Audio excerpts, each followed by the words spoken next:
Mereka tidak berani melakukan tindakan apapun terhadap diriku setelah Abu Thalib meninggal. Maka tatkala Abu Thalib meninggal, tekanan berat beliau rasakan ya, bagaimana tantangan dakwah bukan sekedar cacian lagi, akan tapi sudah berbentuk fisik.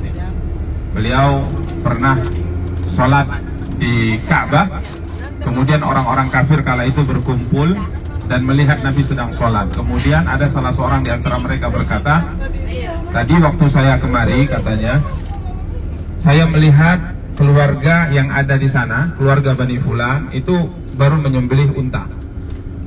Siapa di antara kalian yang mau mengambil dalaman kotoran unta tersebut yang bercampur dengan kotoran dan darahnya, usus-ususnya, membawanya kemari, kemudian meletakkannya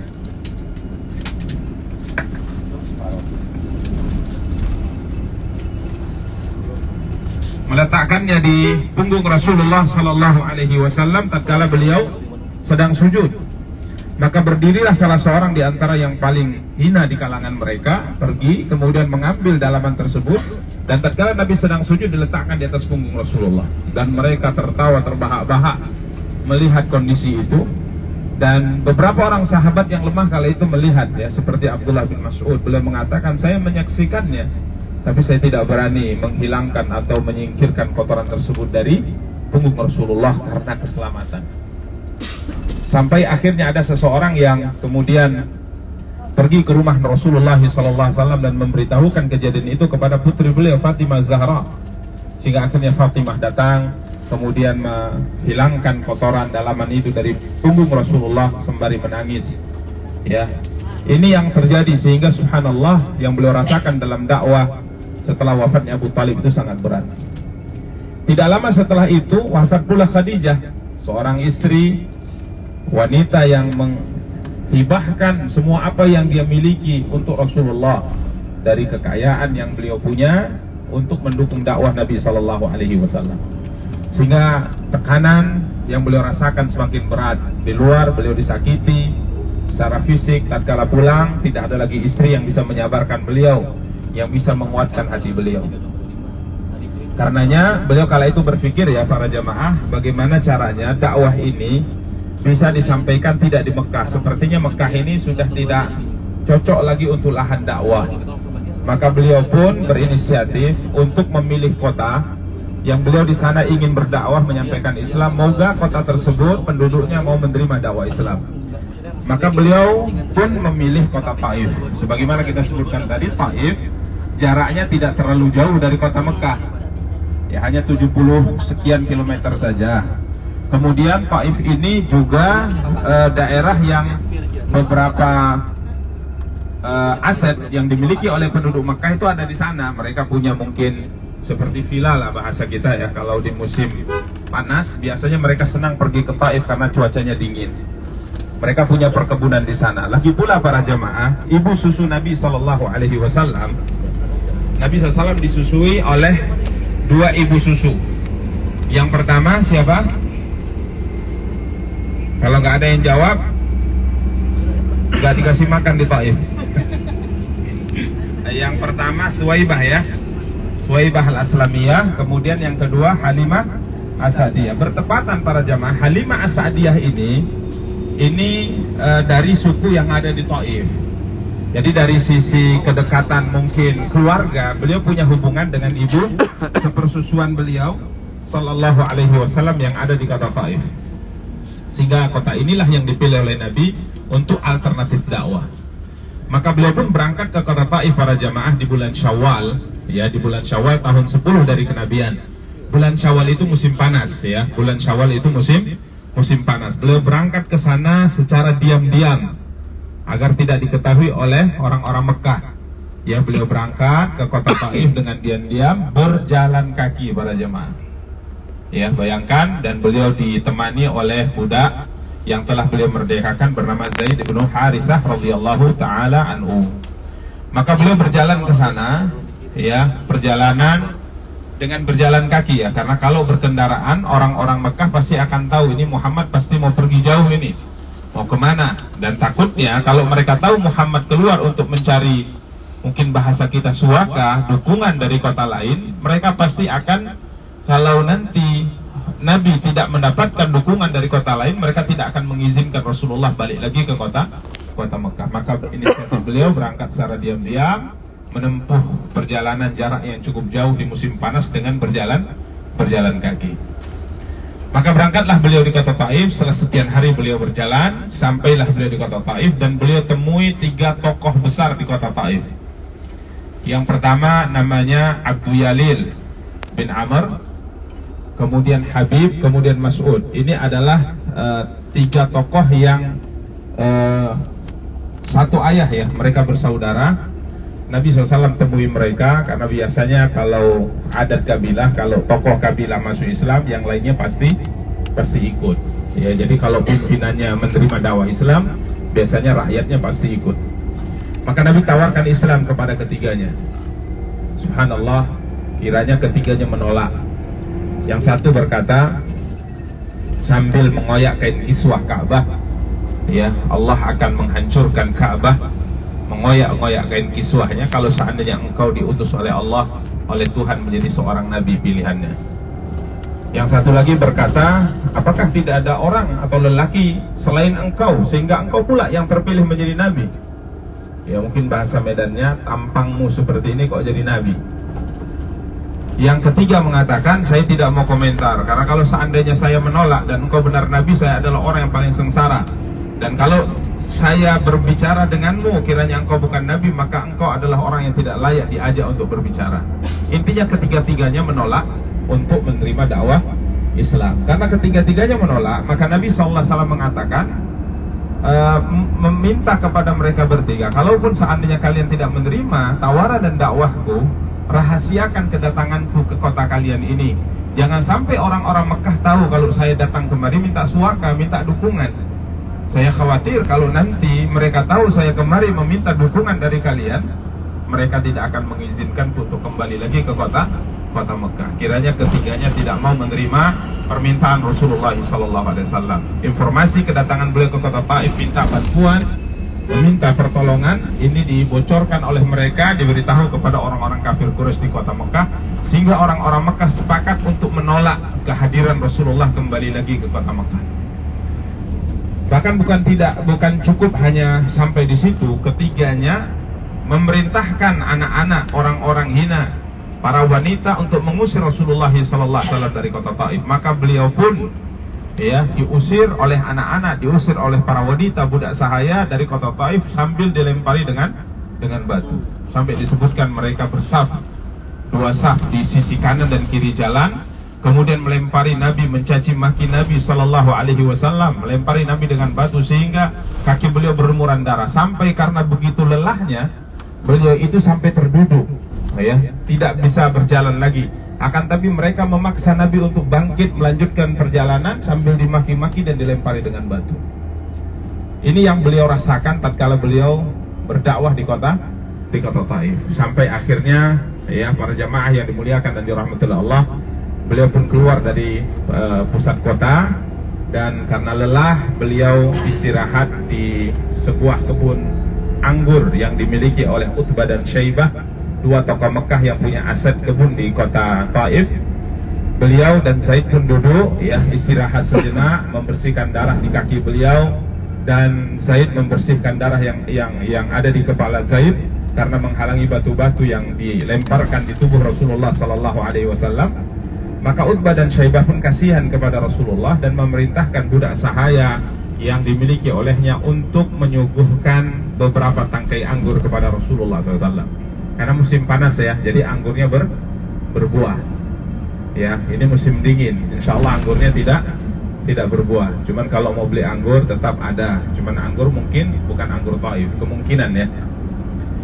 Taib, para jemaah yang dimuliakan dan dirahmati Allah, maka Adas pun membawa beberapa tangkai ke hadapan Rasulullah SAW dan mempersilahkan Nabi untuk memakan anggur tersebut. Maka Rasulullah SAW mengambilnya sembari membaca Bismillah, karena memang agama kita memerintahkan sebelum makan baca Bismillah. Makan dengan tangan kanan, ya, jangan dengan tangan kiri, dan makan dengan baca Bismillah, karena kalau kita makan tidak baca Bismillah, syaitan akan ikut makan bersama dengan kita. Jadi kalau kita baca Bismillah di pertengahan karena lupa, maka syaitan akan memuntahkan makanan yang sudah dia telan. Ini yang disabdakan oleh Rasulullah sallallahu alaihi wasallam. Nabi bersabda, ya gulam, samillah wa kul biyaminika wa kul mimma yalik. Wahai anak, bacalah bismillah ya sebelum makan, dan makanlah dengan tangan kanan ya. Tidak boleh makan dengan menggunakan tangan kiri. Nabi sallallahu alaihi wasallam bersabda bahwa syaitan itu makan dan minum dengan menggunakan tangan kirinya. Maka Adas pun terkejut ya tatkala Rasulullah sallallahu alaihi wasallam makan anggur dengan membaca bismillah, dia pun terkejut.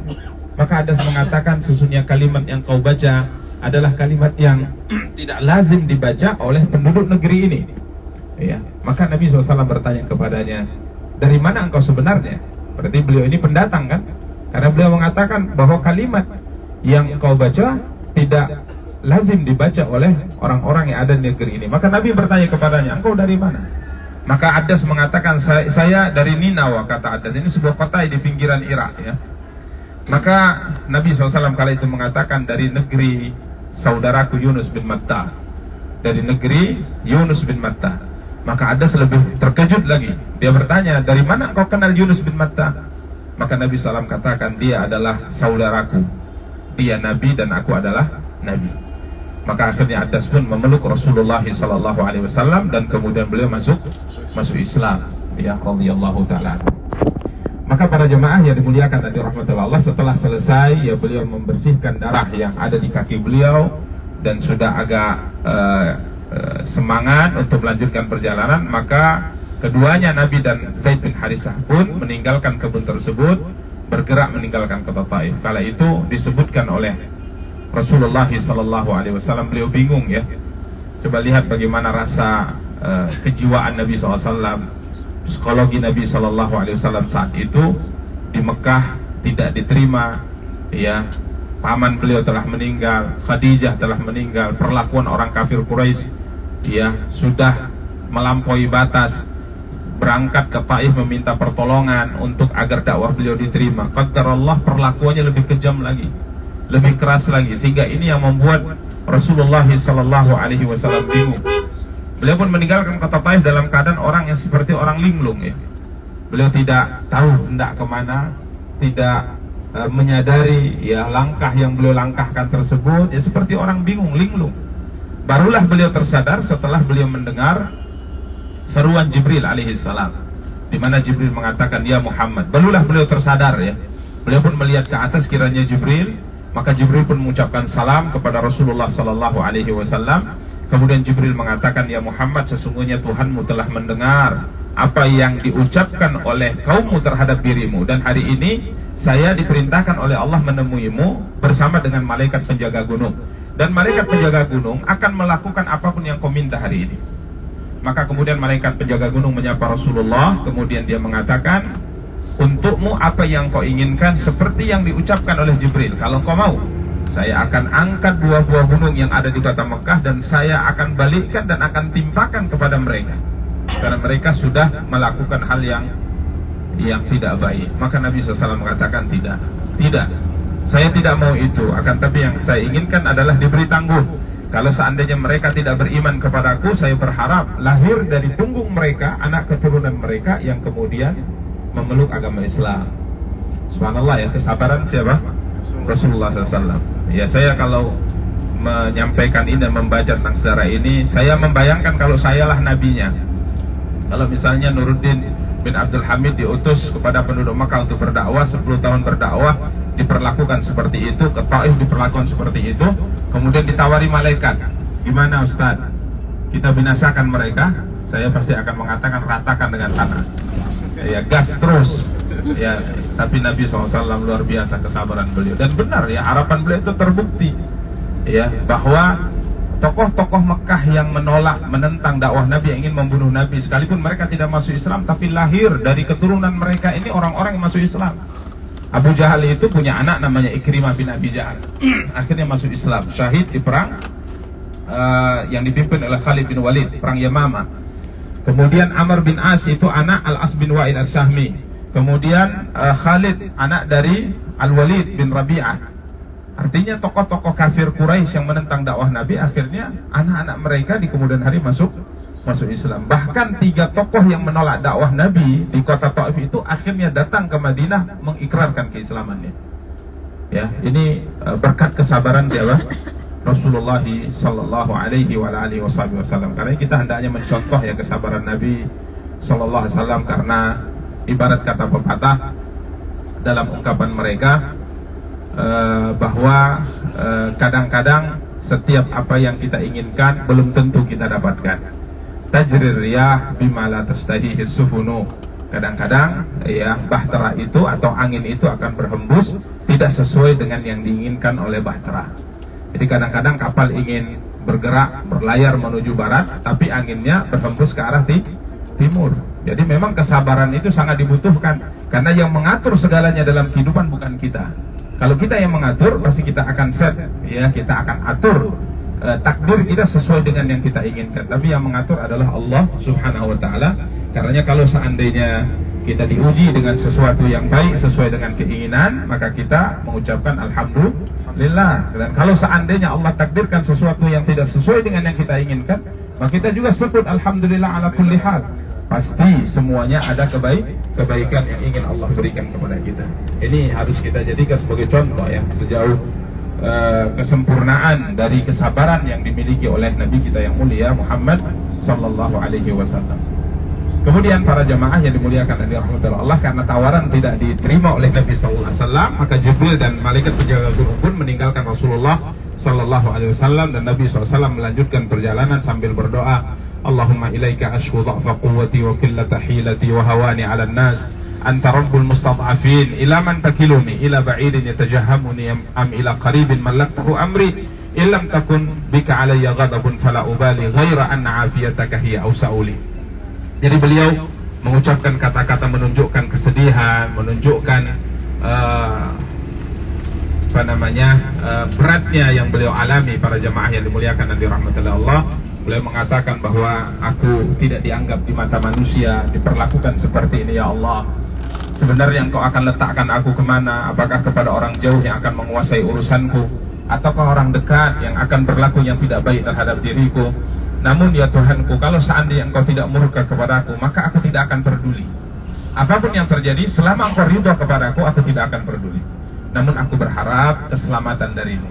Ini doa Nabi SAW yang kita sarankan para jamaah untuk menambah kecintaan kita kepada Nabi SAW. Jadikan bacaan sejarah beliau adalah bacaan rutin dalam kehidupan kita. Minimal kita punya satu buku yang bisa kita baca ya, untuk menumbuhkan keimanan kita, karena kita sangat paham dan sadar bahwa iman kita tidak akan sempurna kecuali apabila kita mencintai beliau sepenuh hati, dan berharap semoga dengan kecintaan tersebut kita mendapatkan syafaat beliau nanti di hari akhirat. Akhirnya beliau pun melanjutkan perjalanan, dan kala itu Zaid bin Harisah radhiyallahu ta'ala anhu berkata, ya Rasulullah, mau kemana lagi kita hendak pergi? Ya, ini mau balik ke Mekah pasti akan ditolak, ini dihalangi. Maka Nabi SAW kala itu mengatakan, sungguhnya Allah pasti akan memberikan jalan keluar untuk kita. Tatkala beliau sudah sampai di perbatasan kota Mekah, untuk masuk ke kota Mekah, benar saja beliau tidak boleh masuk. Ya, beliau tidak boleh masuk, karena kala itu beliau mengutus seseorang untuk meminta jaminan perlindungan kepada beberapa tokoh di kota Mekah. Nabi kirim seorang menjumpai seorang tokoh bernama Abu Bakhtari bin Hisham. Abu Bakhtari kala itu mengatakan, saya tidak sanggup untuk memberikan jaminan Muhammad masuk ke kota Mekah, kembali ke rumahnya, mohon maaf. Maka Rasulullah mengirim kepada tokoh yang lain. Tokoh itu Suhail bin Amr. Tokoh itu juga menolak, dia mengatakan tidak mampu. Sampai akhirnya Nabi mengirim utusan kepada seorang bernama Al-Mut'im bin Adi. Maka Al-Mut'im bin Adi tanpa berpikir panjang, dia mengatakan, siap katanya, saya akan memberikan jaminan perlindungan kepada Muhammad agar ia bisa kembali ke rumahnya. Maka Mut'im bin Adi mengumpulkan anak-anak laki-lakinya, kemudian dia mengatakan, pakai pakaian perang kalian, bawa senjata perang. Maka anak-anaknya mengatakan, ya ayah, apa yang hendak kita lakukan? Maka sang ayah mengatakan, hari ini ayah memberikan jaminan perlindungan kepada Muhammad SAW.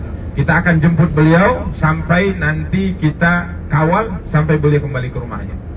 Maka Mut'im bin Adi pun membawa anak-anaknya tawaf, kemudian setelahnya dia umumkan di sisi Ka'bah, wahai sekalian orang Quraisy, ketahuilah bahwa saya Al-Mut'im bin Adi memberikan jaminan perlindungan kepada Muhammad dan tidak ada seorang pun yang boleh menyakitinya. Maka kemudian Al-Mut'im menjemput Nabi di luar kota Mekah, dibawa, dikawal.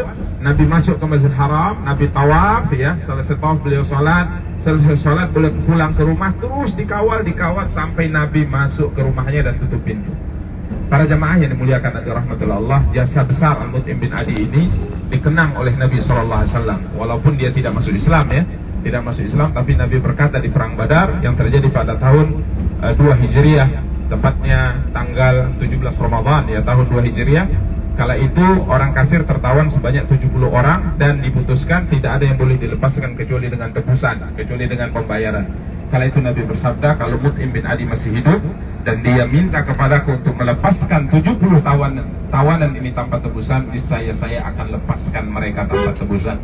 Mengenang jasa besar yang diberikan oleh Al-Mut'im bin Adi kepada Rasulullah SAW. Ini juga faidah, ya, bahwa kita sebagai seorang muslim diperintahkan untuk membalas kebaikan orang yang telah berbuat baik kepada kita dengan kebaikan pula. Allah berfirman, wa hal jazaa'ul ihsani illal ihsan.